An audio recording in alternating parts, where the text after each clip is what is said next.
Hey, how y'all doing? Thank you for joining me again. Continuing on in the story. Let's see where it was. Yeah, we're just about ready to open. And around this time frame, Courtney decided he was living in Decatur, a city really close to us, but like maybe 20 miles away.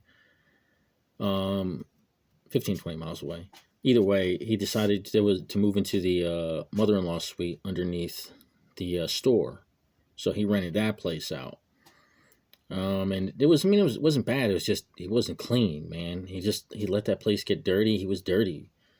It's like, I remember one incident that really just, you know, describes it for me was there was a dead bird that died like 6 feet from his front door. And no kidding, it was like weeks that thing sat there. And I just watched it just sit there. And he was dating this girl. And then he would walk her from his car to his door over this dead bird for weeks and never pick it up and clean it. It was like at least 3 weeks it sat there before I was like, forget about it, man. I got to clean this thing up. But it was just, it's who he was. And he started falling out of favor with the owner too, because he was making mistakes. I mean, there was one incident when we had this one painter that we hired on. And he actually got fired for not showing up for work. And I knew it was a miscommunication of schedules, and I tried to explain that to the owner, but he wouldn't listen to me. And the kid ended up getting hired back, and he was a fine painter. But the problem was, Courtney was an artistic director. And like I said, it's not about painting. It's about understanding administration stuff. You're a leader. You're a platoon leader now, But he couldn't get that. He just wanted to paint. He wanted to paint and have a title and get the pay increase. But it was just frustrating. So, I mean, he got himself on a short leash. And I think it finally came down to when he wanted to... Oh, before I get into that, because just explaining it again, it was like... Because there was one time where I wanted to try to learn how to paint. No, it wasn't that. They were putting me on something. They were painting. I was supposed to be doing hard edge highlighting. It was the first time I ever experienced what the hell. I've never heard of hard edge highlighting before. And he just showed me on like 2 models, like, you just got to do this. And like, what do you mean? It's like, I get what you're saying, but I didn't understand the principles. He didn't explain anything to me, and I did it wrong. And I get what I did wrong now because I've actually looked it up myself. But it's the point that he was the artistic director. He could have developed me as a painter, but he chose not to because he didn't care. He was selfish. He was into it for himself.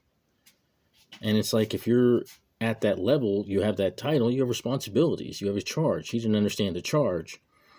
And that's part of the things that eventually got him to fall out of favor. But what really blew it was his girlfriend wanted him to go to Chattanooga where she lived. So he asked the owner if he can go work remote. And this whole time, because the owner had like artists, he's got artists all around the world, like Poland, Canada, across the States. Again, the Korean girl, like he picks up artists all over the place and uses them as he needs them, cuts them loose when he's ready to. And his whole thing was he didn't want to have remote artists anymore because, again, like with the Korean girl, he couldn't trust that he wanted to be able to control them, to see the work getting done in front of his eyes. And now here the artistic directors wanting to go remote. It's just like, even I saw the writing on the wall there. I'm like, Jesus Christ, man, are you insane? You're not doing your job already, but now you want to not do your job 3 hours away? But anyways, that initially got him to the point where he just quit. He had to leave because he just wasn't gelling anymore. But I get it, though, because it's like, looking at it now, I see how, yeah, it was his fault. He wasn't ready for it. But again, the owner shouldn't put him in that position. The owner used him, grinded him down, did the same thing to me. Used him as he needed him, and when he was done, just threw him away. It's like another person. He just chewed up and spit out. I mean, I wasn't a big fan of this kid, but it still is what it is. Also around this time is also when I checked out the Low Mill.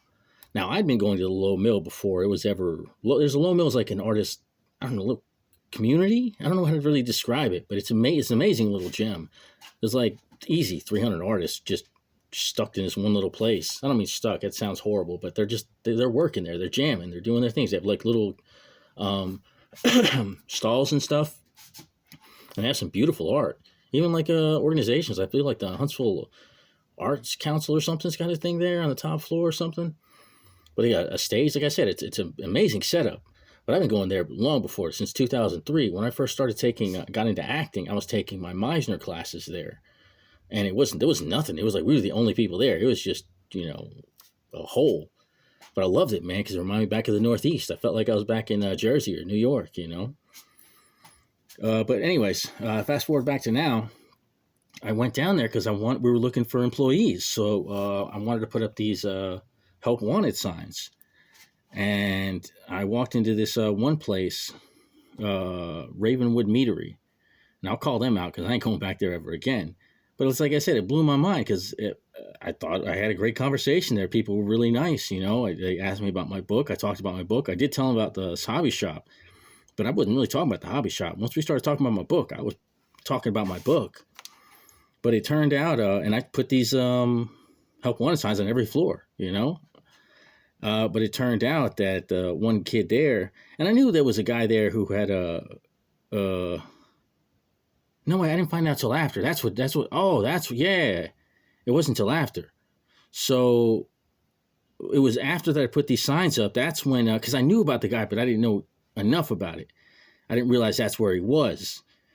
But apparently we used to work with the owner. I'm sure the owner probably used him up and spit him out too, whatever. But anyways, he had a very general distaste for the owner. So he tore down the signs and then started blowing up on his Facebook. And then that got back to the owner, and the owner showed it to me, and I was checking out this stream. And the girl that I talked to from Ravenwood Meadery totally freaking bore false witness against me. She said that I was over there trying to push the hobby shop and telling her that it was better than everything else and this and that. And I said I supported it, but I wasn't bashing anyone else. And it's like I was completely talking about my book. And then she said I felt like she just felt like I was a bad person in general, or something negative about me. And it's like the whole time she was talking nice, her and this other dude, they were talking real nice to me. And I'm like, man, that's busted. It's like I thought we were just having a fine conversation. And it's like here they are talking to their community and just totally blasting me like I did something wrong just because I put those signs up. And I put them on the cork boards, I totally within my right. It's just he had pull over there. And like I get it now. I don't get the way she spoke about me. That was just flat out wrong, man. Ravenwood Meadery upset me. But I mean, I get why he's upset, but still, it's like help wanted in a public thing. It should have been fine. It's just too much personal stuff. But again, I mean, I get that too because here I am making this personal. Anyways, where am I? Like Low Mill, I did that for a bit. And like I said, it was other than that, it's like I said, it's a gem. And the reason I say this is because this is a part of the Low Mill factors into my idea for bringing all the stores together that I talked about in an earlier video. Because here you have this amazing gem that has 300 artists and stuff like that. But I wouldn't doubt like 90% of Huntsville has no idea it exists because it's solid, it's stationary. It can't move. It can't go anywhere. Everybody's got to go to it. And that came into mind later. But anyways, moving on from there, Low Mill. Actually, I'm probably going to cut off here. I was meant to jump into the cafe now, but I guess I'll wait till the next video. But either way, I appreciate your time. Thank you so much. And like I said, I'm going to keep pounding away and getting this story done. It's going to take a little bit. But like I said, by the time it's done, I feel like it'll be worth it. Like each one of these videos is just a brushstroke. It doesn't mean anything on its own. Once it's all done, then it'll be something you can look at. Either way, thank you very much for your time. And I hope you have a great day and take care.